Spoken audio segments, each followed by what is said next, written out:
Shalom. Voici 10 raisons qui justifieraient la présence des hommes en enfer. Vous savez, dans Matthieu 21, 45, le Seigneur Jésus affirme que l'enfer a été prévu pour Satan et les démons. Ça n'a pas été prévu pour les hommes. Mais malheureusement, les hommes commettent une catégorie de choses dont la rétribution sera le fait pour eux de se retrouver en enfer.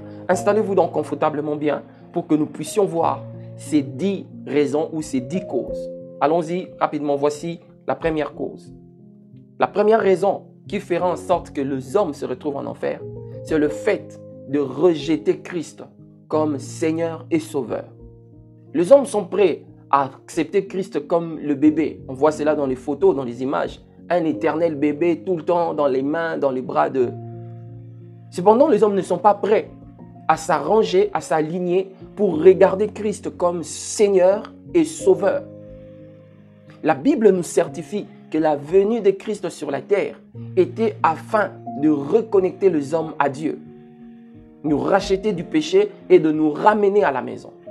Ainsi donc, ceux qui rejetteront Christ dans sa qualité de Seigneur et de Sauveur, ils vont se retrouver en enfer. Écoutez pour cela ce qui est dit dans Jean chapitre 3, le verset 18. La Bible dit ceci. « Celui qui croit en lui n'est point jugé, mais celui qui ne croit pas est déjà jugé. » Pourquoi?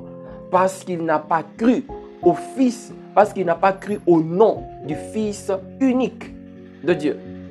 Voilà donc la première raison, le fait de rejeter Christ comme Seigneur et Sauveur. La deuxième raison, c'est le fait de refus de se repentir, le fait de refuser la repentance. Il y a certaines personnes qui ont commencé une marche avec le Seigneur, mais dans cette marche, l'ennemi les a séduits et ils sont retombés dans le péché. Cette catégorie de personnes risque de finir en enfer s'ils ne se repentent pas.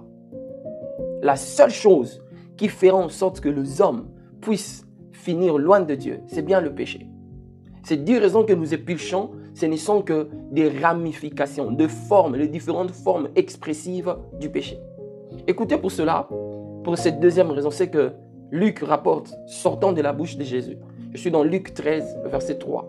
Il dit ceci, « Si vous ne vous repentez, vous périrez tous également. » Voyez-vous, le refus de se repentir est une cause valable qui justifierait la présence de certaines personnes en enfer.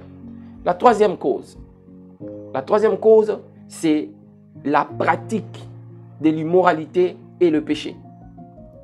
Quand les gens vivent dans l'immoralité et dans le péché, c'est une cause qui fera en sorte qu'une bonne catégorie, une bonne quantité d'hommes puissent se retrouver en enfer. Je donne les Écritures pour soutenir ce que je suis en train de dire. Je suis pour cela dans 1 Corinthiens chapitre 6e, le verset 9 et 10. Écoutez bien cette petite lecture.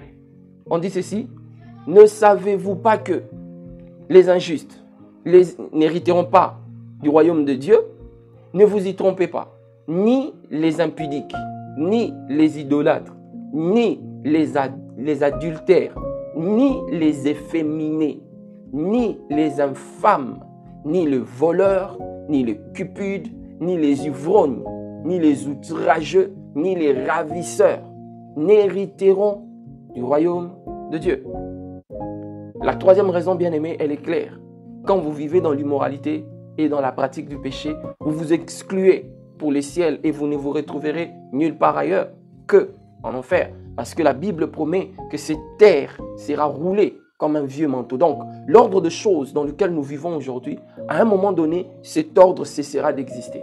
Il sera question de toi et de conséquences de tes choix. Voilà pourquoi je te supplie, choisis pour Jésus alors que tu es encore dans ce corps. La quatrième raison, c'est l'idolâtrie. Qu'est-ce donc l'idolâtrie? L'idolâtrie, c'est le fait de donner à une personne ou à un objet la place que doit revenir à Dieu dans notre vie. C'est cela l'idolâtrie. Ce n'est pas forcément le fait d'avoir une statue devant laquelle on fait ça, on fait des courbettes et puis voilà. Non, l'idolâtrie c'est d'abord là à l'intérieur. Quand tu regardes quelqu'un ou quelque chose comme étant digne de prendre la position de Dieu dans ta vie, tu es idolâtre. Ainsi, les uns idolâtrent l'argent, les autres idolâtrent le diplôme, les autres idolâtrent le véhicule, les autres idolâtrent la bonne vie. Toutes ces choses, je n'en suis pas contre.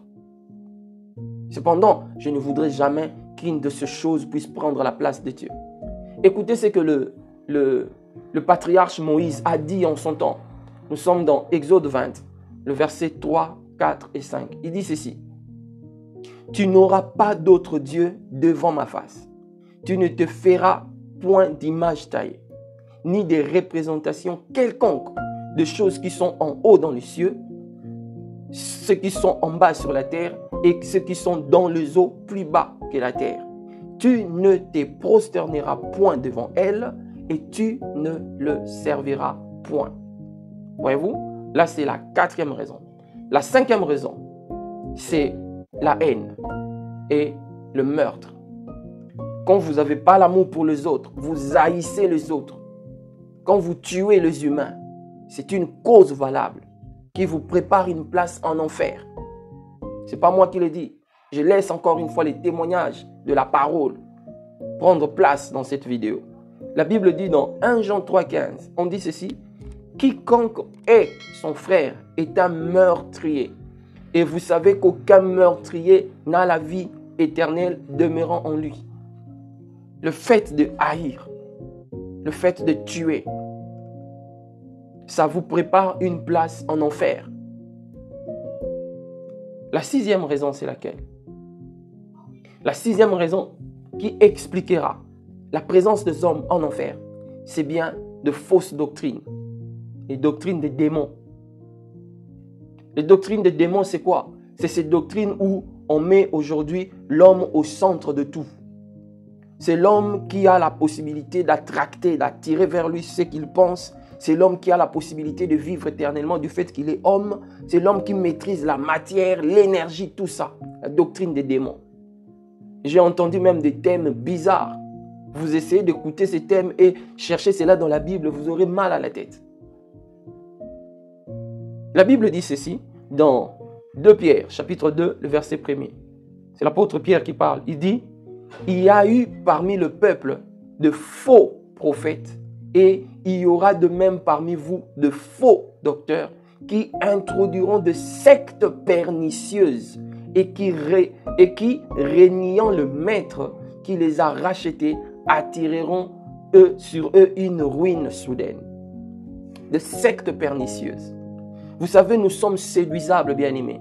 Et la seule manière de se protéger contre la séduction par le moyen de doctrine des démons, c'est de se soumettre à l'autorité de la parole de Dieu. Mettre la parole de Dieu en pratique. La parole de Dieu est véhiculée par les saintes écritures. Je vous supplie, prenez le temps avec la Bible. Sinon, les fausses doctrines risqueront de vous entraîner en enfer. La 7e cause, la 7e raison qui justifierait, qui plaiderait et gagnerait le procès de la présence des humains en enfer, c'est le fait que les hommes manquent de l'amour envers les autres. Bien-aimés, Christ parle de cela longuement. Je vous donne les textes. Matthieu 25, 41 à 46. Prenez le temps de méditer là-dessus, vous vous rendrez compte. Pourquoi l'amour? Parce que simplement notre Dieu est amour. Comment voudrais-tu passer toute une éternité avec l'amour si tu n'as pas de place dans ton cœur pour l'amour? Dieu est amour. Demande-lui de te donner cet amour qui te rendra capable d'aimer ton prochain. Sinon, sans amour, tu n'as pas de place au ciel. La 8e raison qui fera en sorte que les hommes se retrouvent en enfer, c'est le blasphème contre le Saint-Esprit. La Bible dit dans Marc 3, 29, « Mais quiconque blasphémera contre le Saint-Esprit n'obtiendra jamais de pardon. Il est coupable d'un péché éternel. » Le Saint-Esprit, il est Dieu. Et c'est lui qui estampille, conformément à Romains 8, 14. Il nous donne l'aval, il nous conduit et il fait de nous des enfants de Dieu. Il témoigne dans notre esprit que nous sommes enfants de Dieu. Alors comment peux-tu blasphémer contre quelqu'un de comme celui-là, contre le Saint-Esprit et espérer avoir une place au paradis, là où il règne en maître? Bien aimé, la 9e raison, l'avant-dernière. Si vous êtes ici, jusqu'ici avec moi, que Dieu vous bénisse. Et je vous prie d'écrire sur le chat, j'y suis. Écoutez la 9e raison. La 9e raison qui justifiera la présence des hommes en enfer, c'est la résistance, le refus de répondre à l'appel de Dieu. Dieu t'appelle, comme il a appelé Abraham. Sors de la maison de ton père, va là où je te montrerai. C'est pour ton bien que Dieu t'appelle. Si tu résistes à répondre à l'appel de Dieu, tu seras tellement malheureux que ce malheur ne finira pas. Dans Proverbe 29, 1, on nous dit « L'homme qui souvent reprit, raidit son cou, sera brisé subitement et sans remède. » C'est lui qui souvent, il prend le temps à esquiver, il pense qu'il est en train de dribbler Dieu. La destruction tombera sur toi de manière soudaine.